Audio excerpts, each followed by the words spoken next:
So once your last has been taped and your critical points have been marked, you can start by designing the opening, also known as the throat. This is the area where your laces lie and the tongue of your shoe will be placed under. Um, what I'm doing here is I'm deciding how wide I want that throat to be, and I think I decided to do 1.5 centimeters, right? Which means that the overall throat will be 3 centimeters wide. So I measured 1.5 centimeters from the center line, and now you can see me marking that edge. This will serve as the edge of the eye stay. The eye stay is where the holes for your laces will be. All these terms can be reviewed in the canvas shoe presentation that I made, and it is in the assignment 6 module. So now I'm also deciding where my instep height will be. So this is how tall the shoe will be.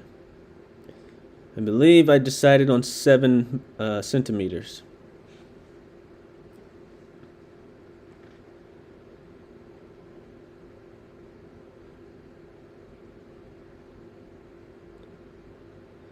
What I'm doing here is transferring that mark from the center line to the eye stay.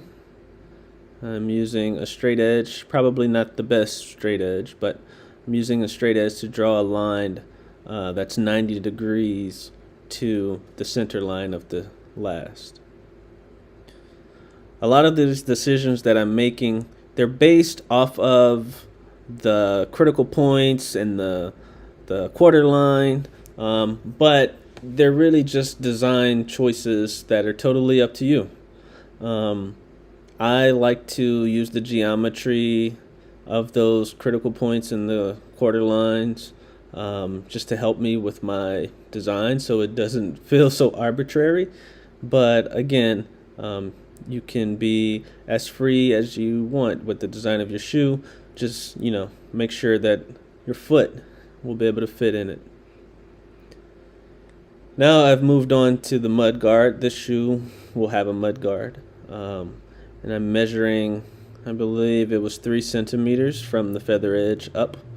And I'm going to use that as my measurement for my mud guard. And now you'll see me extend that line just beyond the ball of the foot. Because at the end of the day, that's what you want your mud guard to protect. You're protecting your toes around to the ball of your foot. Because that's the area that is most likely going to, encounter any abrasion or, stubbing your toe, whatever the case may be. So I'm going for a really simple design. I'm just trying to include some of the elements that you might want to have in your shoe, just to give you an idea of maybe how to do that. Also, I guess we need to understand that this shoe that I'm designing here, it's going to be a symmetrical shoe. So what you see on the lateral side will be an exact representation of what's going to be on the medial side. If you want to create a asymmetrical shoe, right, where the design on the medial side is different than the lateral, you need to cover the whole last with masking tape and design the medial side as well. So now I'm determining the width of the eye stay. I'm not totally sure what I measured there, but again, this is totally up to you. As long as it's wide enough to punch holes for your laces. Your shoe doesn't even have to have an eye stay.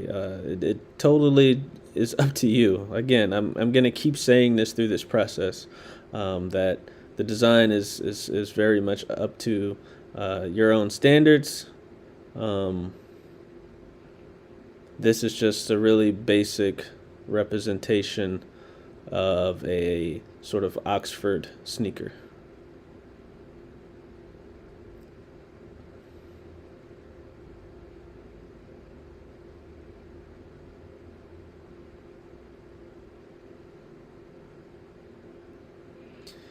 So as you can see here, I'm determining how low the throat or that opening of my shoe will go.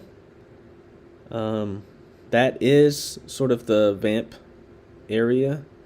That line that you see going across there, the ball girth line, is about where you'll start to form creases.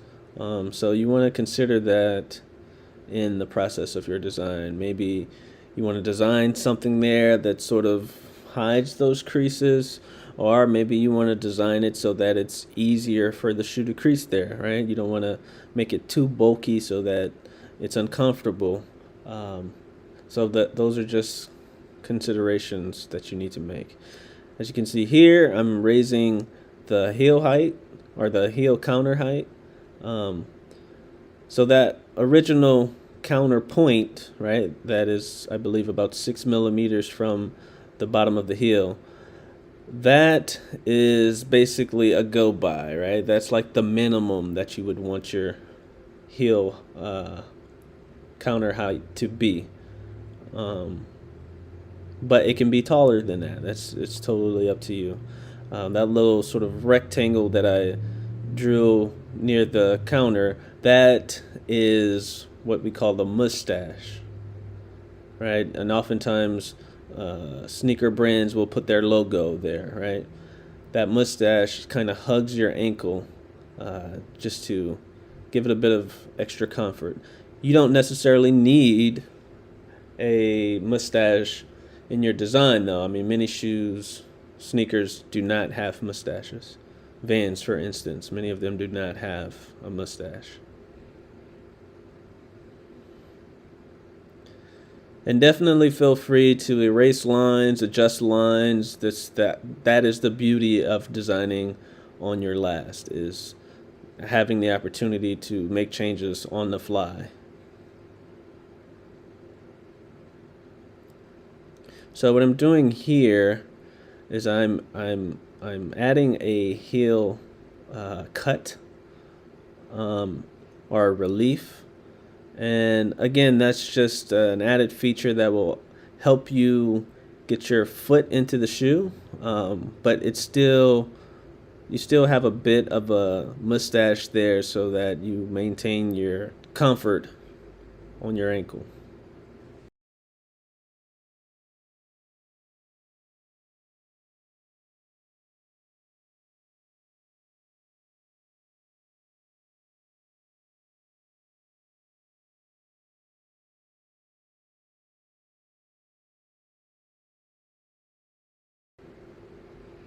Now I'm drawing the counter. Now the counter in a sneaker is a little bit different than a counter in a dress shoe. Typically the counter in a dress shoe extends a bit further. There is no right or wrong. It's totally up to you.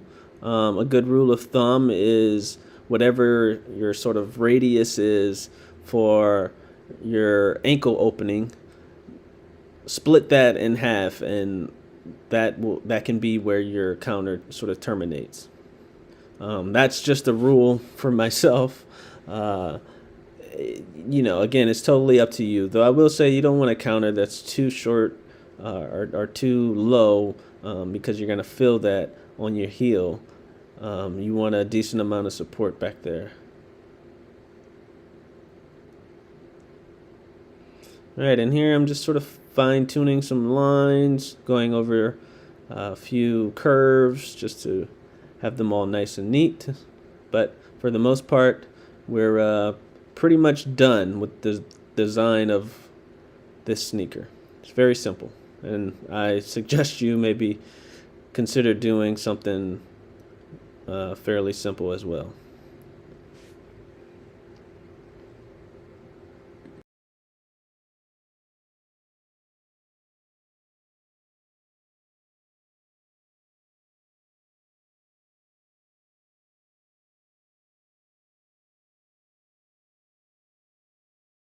I'm pointing to a couple lines here. This first line and the second line here kind of represent where the sort of reinforcement or the padding might be stitched to the shoe.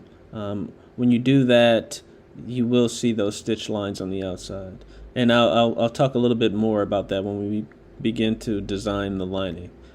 What I'm doing here is I'm cutting along the eye stay. Now, what I didn't do in this video was design the tongue for this shoe. Typically, you would draft the tongue on your pattern, right? You can draw it as a dashed line, which represents that or shows that it sits underneath, right? Like your tongue sits underneath the eye stay. But I did not draft that in this particular pattern, which is okay. You can draft your tongue outside of that. But anyway, I continue to cut along the ankle opening around the back, and I'm removing that tape. And I'm going to remove this form as one piece so that I can apply it to a sheet of paper.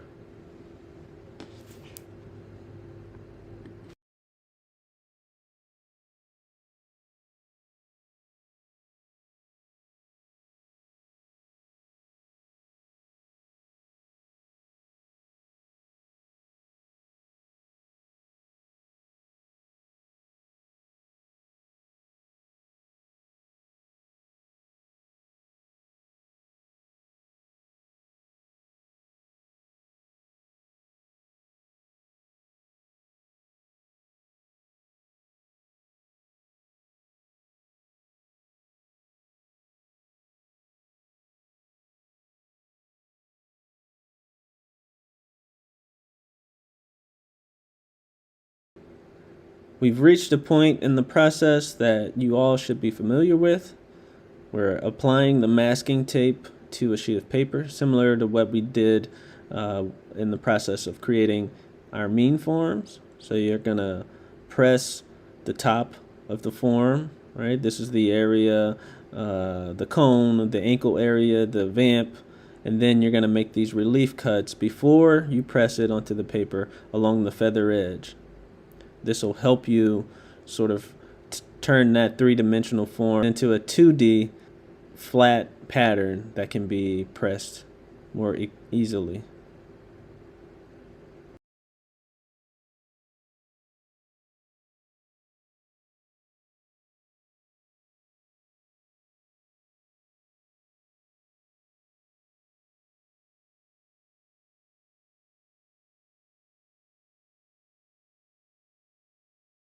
And that's it. In the next assignment, we will make individual pieces of this pattern and design our stiffeners as well as the lining. Thanks.